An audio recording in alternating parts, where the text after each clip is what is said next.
Hello aspirants. तो आज हम पढ़ाई करेंगे राष्ट्रीय आय के बचे हुए कुछ टॉपिक के बारे में। ठीक है, तो चलिए हम यहाँ पे पढ़ते हैं। नेक्स्ट, इससे पहली वीडियो में जो है आपने नेशनल इनकम के बारे में जानकारी दी है। आपने पढ़ा था उसमें जीडीपी, जीएनपी, ठीक है, एनडीपी, एनएनपी और पढ़ा था आपने GDP F factor cost, GDP at factor cost.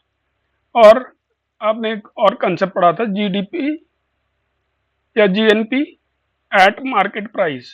ठीक है, तो इनको अगर आपको क्लियर नहीं है तो दोबारा देखिए वीडियो और अच्छे से पढ़िए। ठीक है, तो मैं शुरू करता हूँ आज इस वाले टॉपिक को।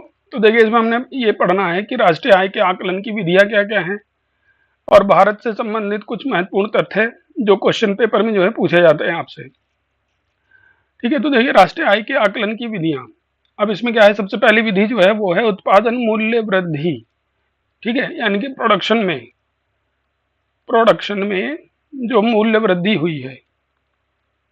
ठीक है, आप जानते ही हैं कि भाई जो नेशनल इनकम है वो गुड्स एंड सर्विसेज का ही जो है मौद्रिक मूल्य है, यानी कि उसकी वैल्यू है पैसे में। ठीक है, तो यहाँ पर हम जानेंगे कि भाई उत्पादन में वृद्धि यानी प्रोडक्शन में जो वृद्धि हुई है, प्रोडक्शन जो है इंक्रीज कितना हुआ है।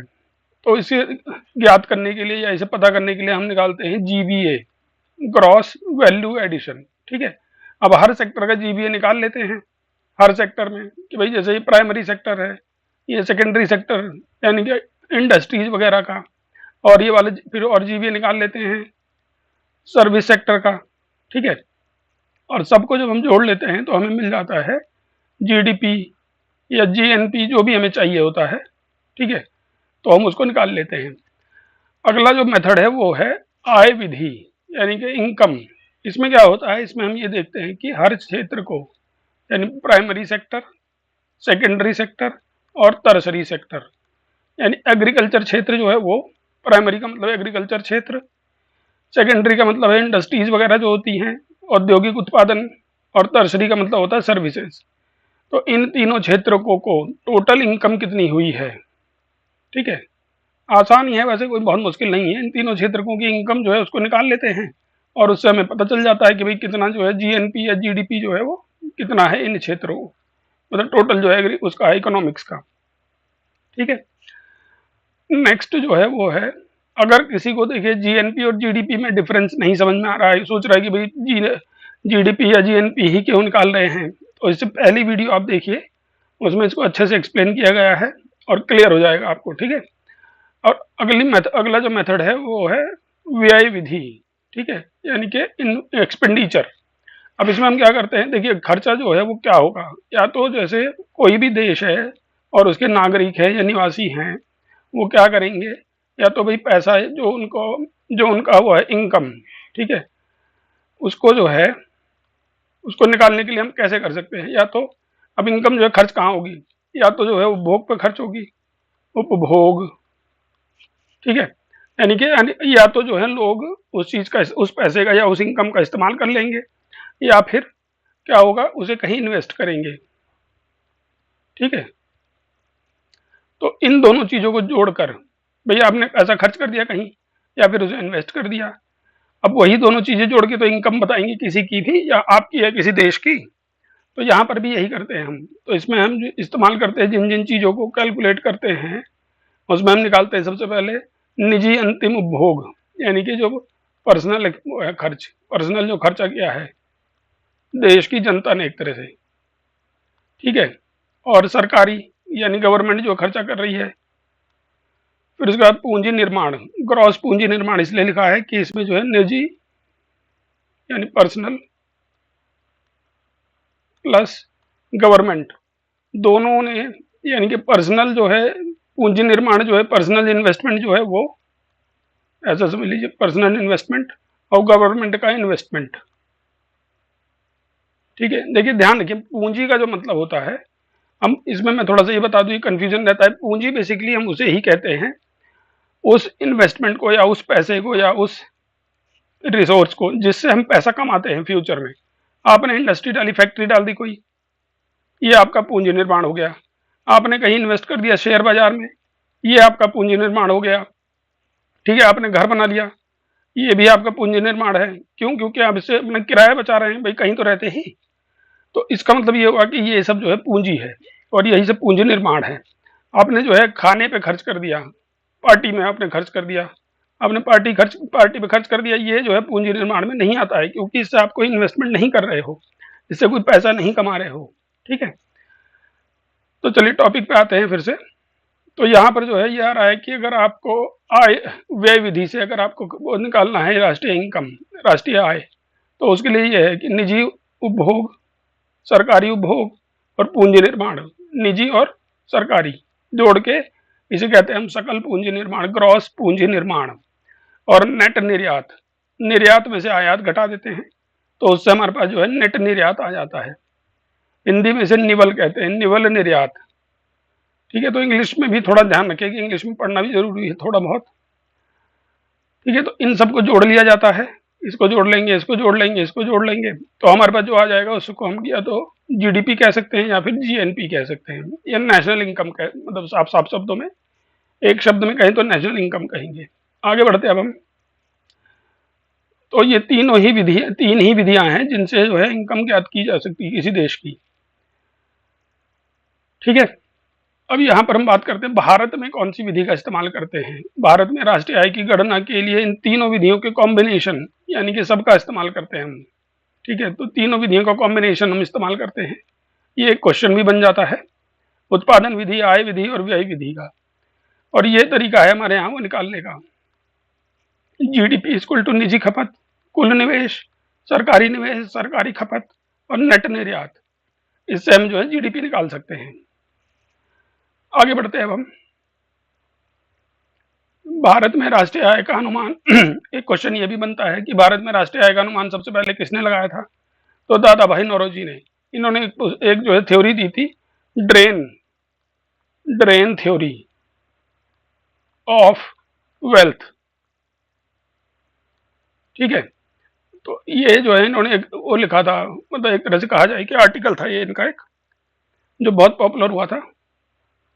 और इसमें जो है इन्होंने बताया drain theory, DRAIN, drain theory, यानी कि धन का प्रवाह, धन की निकासी कह सकते हैं, धन की निकासी। इन्होंने ये बताया कि भैया हमारे यहाँ से जो पैसा है वो निकल तो रहा है, लेकिन उसके बदले हमें कुछ मिल नहीं रहा है। ठीक है, तो देखिए धन यानी कि जो भी संपत्ति है आपकी, उसके बदले अगर आपको कुछ नहीं मिल रहा है तो इसका मतलब वो पैसा बेकार ही हो रहा है। ठीक है, तो इसी चीज को इन्होंने बताया था कि अंग्रेज जो है वो हमारे यहाँ से पैसा ले जा रहे हैं, लेकिन उसके बदले कुछ नहीं दे रहे हैं हमको, और उससे हम दिन प्रतिदिन जो है गरीब होते जा रहे हैं। और हमारी जो गरीबी का मुख्य कारण है वो अभी भी यही है कि हम जो है अभी भी गरीब हैं, इसीलिए क्योंकि हमारे जो पैसा था वो इतना ज़्यादा निकाल लिया गया है अंग्रेजों के द्वारा कि उसको जो है हम रिकवरी करने में हमको बहुत मेहनत लग रही है। तो दादा भाई नौरोजी ने थ्योरी दी थी, ड्रेन थ्योरी ऑफ वेल्थ। एक क्वेश्चन ये बन जाता है, कि भारत में राष्ट्रीय आय का अनुमान जो है सबसे पहले किसने लगाया था। दादा भाई नौरोजी ने। और कब लगाया था? 1868 में। ठीक है, अब उसके बाद जो है अगला क्वेश्चन है, स्वतंत्रता से पूर्व पहला वैज्ञानिक अनुमान किसने लगाया था। VKR राव जी ने। ठीक है, ये भी एक क्वेश्चन पूछा गया है कई बार। अगला जो वो है कंसेप्ट, वो क्या है कि भारत में राष्ट्रीय आय की गणना राष्ट्रीय सांख्यिकी कार्यालय, इसको कहते हैं NSO, नेशनल स्टैटिस्टिक ऑफिस, ये करता है। ये भी एक क्वेश्चन बन जाता है कि भारत में राष्ट्रीय आय की गणना जो है कौन करता है। NSO ये किस मंत्रालय के अंतर्गत आता है। सांख्यिकी और कार्यक्रम कार्यान्वयन मंत्रालय। ठीक है, तो ये भी पूछा जा सकता है कि भाई किस मंत्रालय के अंतर्गत आता है। सांख्यिकी और कार्यक्रम कार्यान्वयन मंत्रालय। ध्यान रखिए NSO। ठीक है, पहले जो है ये CSO था और NSSO था। ठीक है, ये केंद्रीय सांख्यिकी ऑफिस था और इसका नाम था national sample survey of India. तो इनको मिलाकर NSO बना दिया गया है 2019 में। ठीक है, तो ये तो वैसे अभी तक पूछा नहीं गया है क्वेश्चन, बस यही पूछा गया है कि भारत में जो राष्ट्रीय आय की गणना कौन करता है। NSO। ठीक है, ऑप्शन में वो CSO भी देंगे, NSSO भी देंगे, तो NSO और NSSO से कंफ्यूज नहीं होना है, यही है इसका आंसर। ठीक है, आगे बढ़ते हैं अब हम। ठीक है, तो अब इसमें दिया है कि आर्थिक समृद्धि या फिर राष्ट्रीय आय को प्रभावित करने वाले कारक क्या क्या हैं। इस पे भी क्वेश्चन बन सकता है, पूछा जा सकता है आपसे कि भाई आर्थिक समृद्धि और जो है नेशनल इनकम को जो है कौन कौन से फैक्टर जो है प्रभावित करते हैं। तो इनको जान लेते हैं हम थोड़ा। सबसे पहले बचत और निवेश दर, ठीक है, या फिर पूंजी निर्माण की दर। अब यहाँ ध्यान रखिए, मैंने कहा था कि पूंजी का मतलब यही होता है कि जो ऐसा इन्वेस्टमेंट या ऐसा उपयोग धन का जिससे आप जो है पैसा कमा सके, जिससे पैसा कमाया जा सके, ठीक है। अब एग्जाम्पल के तौर पे मैं बहुत अच्छा एग्जाम्पल बताता हूँ आपको। जैसे एक मोटरसाइकिल बाइक है, ठीक है, तो मोटरसाइकिल जो है एक छपरी लड़के ने ली, ठीक है, एक छपरी लड़का है, और एक जो है दूधिया है या फिर कोई जो है डिलीवरी बॉय है। तो डिलीवरी बॉय जो है उसने ली है बाइक। अब इनमें से कौन सा जो है पूंजी निर्माण, मतलब किसने जो पैसा खर्च किया है उसे कहेंगे हम पूंजी पूंजी निर्माण में लगाया है, और कौन से पैसे को हम ऐसा कहेंगे कि उसने जो है उस पैसे को जो है उपभोग में खर्च कर लिया है। तो सभी जानते होंगे जो छपरी लड़का है, छपरी बॉय, जिसे जो है दिन रात केवल घूमना है बाइक पे, उसका पैसा, उसने जो बाइक खरीदी है उस पैसे को उसने खराब ही किया है। इसको पूंजी निर्माण नहीं कहेंगे, क्योंकि ये दिन भर घूमेगा ही बस, फालतू का तेल भी खर्च करेगा, इधर उधर आवारागर्दी करेगा, लोगों को परेशान करेगा। लेकिन जो डिलीवरी बॉय है वो क्या करेगा, उस बाइक का इस्तेमाल करके पैसे कमाएगा। तो इसे कहा जाएगा पूंजी निर्माण, ठीक है। तो ध्यान रखिए, पूंजी जो है अच्छे से समझ में आ गया होगा आपको। ऐसा पैसा मतलब इस तरीके से इन्वेस्ट किया जाए पैसा, या पैसे का ऐसा उपयोग जिससे जो है कमाई की जा सके आगे, या फिर कुछ बचत हो सके। जैसे घर बना लिया गया, अब घर बनाने से क्या होगा कि भाई आप जो है कहीं किराया देने नहीं जाएंगे, वो भी एक तरह से पैसे की बचत है। तो अब हम इस पे आते हैं, राष्ट्रीय आय को प्रभावित करने वाले कारक क्या हैं। बचत, ठीक है, सेविंग और इन्वेस्टमेंट, ठीक है। उसका जो रेट है, इन्वेस्टमेंट का रेट या फिर पूंजी निर्माण का रेट, उसी को जो है वो, उससे जो है हमारी राष्ट्रीय आय प्रभावित होती है। अगर पूंजी इन्वेस्टमेंट जो है ज़्यादा कर रहे हैं हम, तो नेशनल इनकम जो है बढ़ेगी, ठीक है। ऋण की कार्यकुशलता, यानी कि एक तो आसानी से ऋण मिलना भी चाहिए। आपको कोई बिजनेस शुरू करना है, आपको पैसा ही नहीं मिल रहा है कहीं से, ठीक है, तो उसको भी हम राष्ट्रीय आय के प्रभावित करने वाले कारक में देखिए ऐसा है, ये क्वेश्चन पूछा जा सकता है आपसे कि निम्नलिखित में से कौन कौन से कारक जो है राष्ट्रीय आय को प्रभावित करते हैं। तो इसलिए आराम से पढ़िए, ध्यान से पढ़िए, क्योंकि कभी कभी जो है कंसेप्ट वाले क्वेश्चन भी पूछे जाते हैं। और ऋण की कार्यकुशलता, यानी कि एक तो आसानी से कर्जा जो है मिल जाए, ऋण मतलब कर्जा, कर्जा जो है आसानी से मिल जाना चाहिए, और उस पैसे को जो है सही जगह लगाना भी आना चाहिए, और जहां आपने लगाया उसको जो है सही से उसका मतलब उसका आउटपुट भी ठीक आ रहा है कि नहीं। ये सब चीज़ें जो है राष्ट्रीय आय को प्रभावित करती हैं। और क्या प्रभावित करता है, अगला जो कंसेप्ट है स्किल डेवलपमेंट, यानी कि कितना स्किल है आपके पास, ठीक है। इससे भी जो है राष्ट्रीय आय प्रभावित होती है, साफ साफ समझ में आता ही है। राजनीतिक इच्छा शक्ति, इसका मतलब यह है कि सरकार जो है वो कितना चाहती है कि लोग जो हैं वो इन्वेस्टमेंट करें, वो जो है बिजनेस डालें, ठीक है, तो इससे भी राष्ट्रीय आय प्रभावित होती है। और फिर संगठित वित्तीय बाजार की उपलब्धता, यानी कि बैंक, ठीक है, बैंक जो है वो जगह जगह पहुंचे हुए होने चाहिए, लोगों को आसानी से कर्जा मिले, लोगों का पैसा जो है इसमें रखा जा सके, तो इसकी भी जरूरत है। आगे है जनसंख्या नियंत्रण, ठीक है, और ये अलग है, ठीक है, संसाधनों की गतिशीलता अलग है। जनसंख्या नियंत्रण की बात करते हैं। जनसंख्या नियंत्रण यानी अगर बहुत ज़्यादा जनसंख्या है किसी देश की, तो उससे भी रिसोर्सेज के ऊपर जो है अनावश्यक दबाव पड़ता है। रिसोर्सेज यानी जो संसाधन होते हैं वो जो है ठीक से इन्वेस्ट नहीं हो पाता, ठीक से उनका उपयोग नहीं हो पाता है, ठीक है। आगे है संसाधनों की गतिशीलता, यानी जो संसाधन यानी रिसोर्स है उसको जो है ठीक जगह लगाया जा रहा है कि नहीं, और सही से वो आगे जो है फ्लो हो रहा है कि नहीं। जैसे पैसा ही है, मान लिया लैंड है, चलिए, तो लैंड जो है वो ठीक से फ्लो हो रही है कि नहीं हो रही है, यानी कि उसका मतलब ये है कि उस पर जो है किसी का कब्जा हो गया है, सरकार का। सरकार का क्या मतलब, किसी नेता का, किसी नेता ने जो है उस पर कब्जा कर लिया है, अब वो एक तरह से रिसोर्स बर्बाद हो गया है, ठीक है। तो इसीलिए संसाधनों की गतिशीलता भी ठीक से होनी चाहिए। अगला क्या है, अगला यह है आधुनिक तकनीक और नवाचार को प्रोत्साहन। नवाचार मतलब क्या होता है, इन इनोवेशन, इनोवेशन, ठीक है, इनोवेशन हो गया। तो अगर इनोवेशन पे भी जो है बहुत ज़्यादा ध्यान दिया जा रहा है, जैसे यूएसए है, तो यूएसए में इनोवेशन पर ही ध्यान देकर जो है वो पैसा कमाते हैं। ठीक है, उनके यहाँ मजदूरी इस तरीके की नहीं है, उनके यहाँ दिमाग की मजदूरी है, बौद्धिक मजदूरी है उनके यहाँ।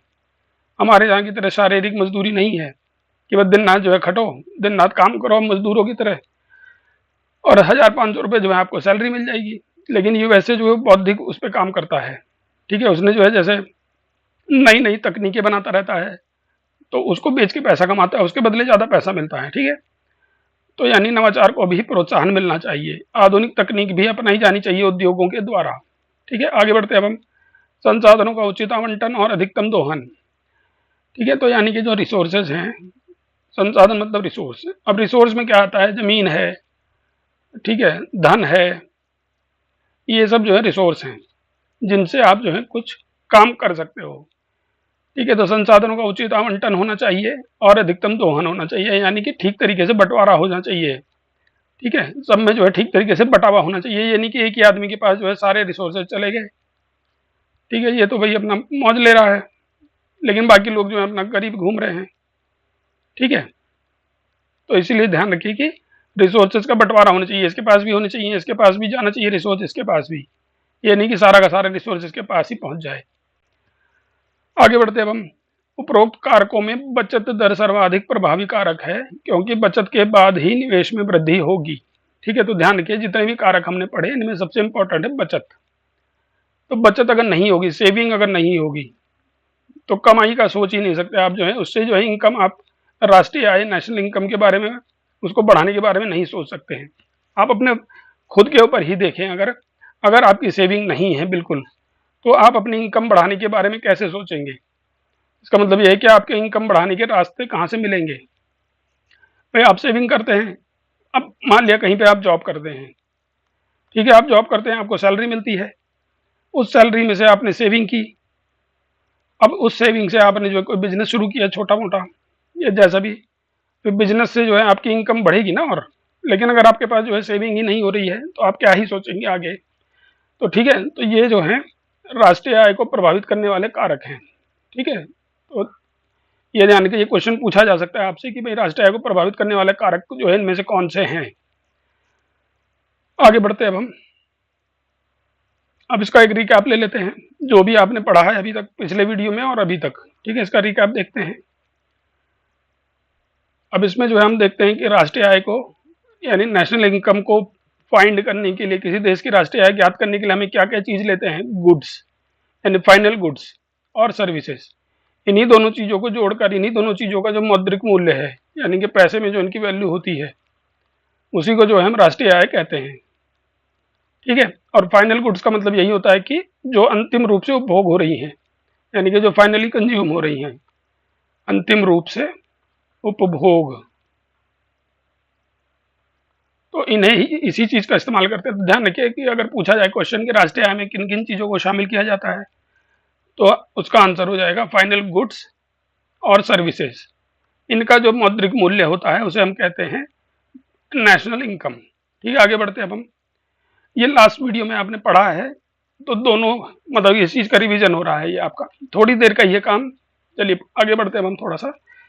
अब जो है जीडीपी और जीएनपी ज्ञात करने के लिए, ठीक है, जीडीपी और जीएनपी यानी ग्रॉस डोमेस्टिक प्रोडक्ट और ग्रॉस नेशनल प्रोडक्ट। ठीक है, जीडीपी मतलब क्या है, ग्रॉस डोमेस्टिक प्रोडक्ट। ठीक है, और जीएनपी का मतलब क्या है, ग्रॉस नेशनल प्रोडक्ट। ठीक है, तो इन दोनों में क्या डिफरेंस होता है, इन दोनों में डिफरेंस ज्ञात करने के लिए हमें पता होना चाहिए कि भाई कोई जो यहाँ के निवासियों को किस में शामिल किया जाता है और गैर निवासियों को किस में शामिल किया जाता है।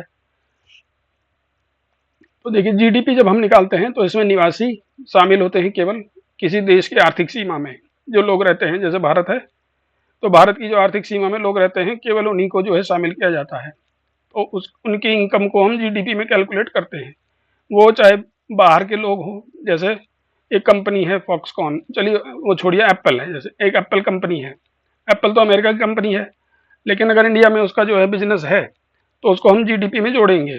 ठीक है, और जीएनपी में नहीं जोड़ा जाएगा ये। ठीक है, तो गैर निवासी जो होते हैं उनको जीडीपी से हटा दिया, जीएनपी में से हटा दिया जाता है उनकी इनकम को।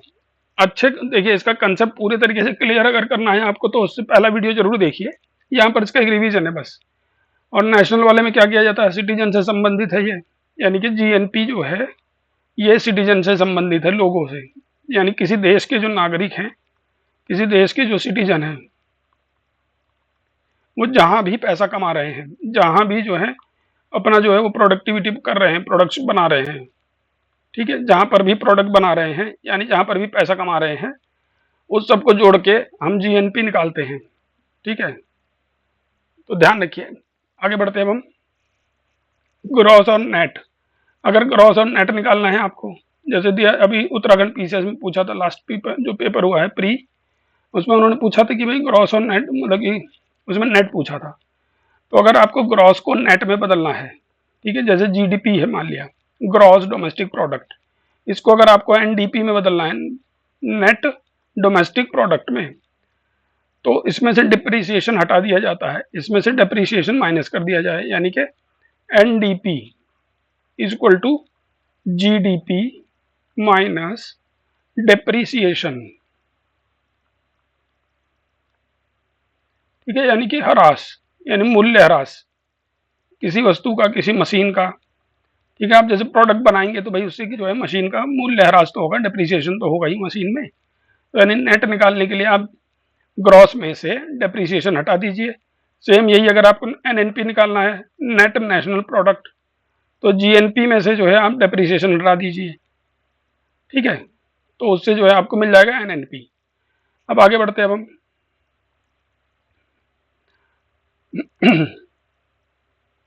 अगला जो वो है फैक्टर कॉस्ट और मार्केट प्राइस। अब फैक्टर कॉस्ट और मार्केट प्राइस में अंतर किस बात का होता है, इनडायरेक्ट टैक्सेस का, ठीक है, और उसका भी होता है सब्सिडी का भी, ठीक है। तो इसमें क्या होता है, मार्केट प्राइस है जैसे, इसमें क्या होता है, इसमें इनडायरेक्ट टैक्स भी जुड़ा होता है और सब्सिडी भी जुड़ी होती है, ठीक है। तो अगर आपको फैक्टर कॉस्ट निकालना है, ठीक है, देखिए मार्केट प्राइस में क्या होता है, इनडायरेक्ट टैक्स जुड़ा हुआ होता है और सब्सिडी घटी होती है, ठीक है, ऐसे समझिए। अगर कोई वस्तु है, जैसे जैसे आप सपोज करिए कि भाई मान लिया खाद है, उर्वरक, तो खाद जो है उसमें क्या होता है, उसमें टैक्स तो जुड़ा हुआ होता है और साथ में जो है सब्सिडी माइनस होती है उसमें से, सब्सिडी में तो सरकारी सहायता। तो सेम वही मार्केट प्राइस के लिए कंसेप्ट है कि अगर कोई किसी भी चीज़ का जो है, हमें अगर मान लिया नेशनल इनकम ज्ञात करनी है, तो मार्केट प्राइस का मतलब यही हुआ कि उसमें इनकम टैक्स जुड़ा, वो indirect tax, sorry, indirect tax जुड़ा हुआ है और सब्सिडी घटी हुई है। तो अगर हमको किसी चीज़ का, अब जैसे आपको मैं इसको थोड़ा एक्सप्लेन कर दे रहा हूँ। अब आपको अगर जैसे मान लिया निकालना है जीडीपी, ठीक है, जीडीपी एट फैक्टर कॉस्ट, तो आप क्या करेंगे, जीडीपी मार्केट प्राइस अगर आपको पता है तो इसमें से आप जो है इनडायरेक्ट टैक्स और ये माइनस कर देंगे, ठीक है, और सब्सिडी जो है जोड़ देंगे। और ठीक इसका उल्टा है, अगर आपको निकालना है जीडीपी मार्केट प्राइस, तो आप जो है जीडीपी फैक्टर कॉस्ट अगर आपको पता है तो इसमें जो है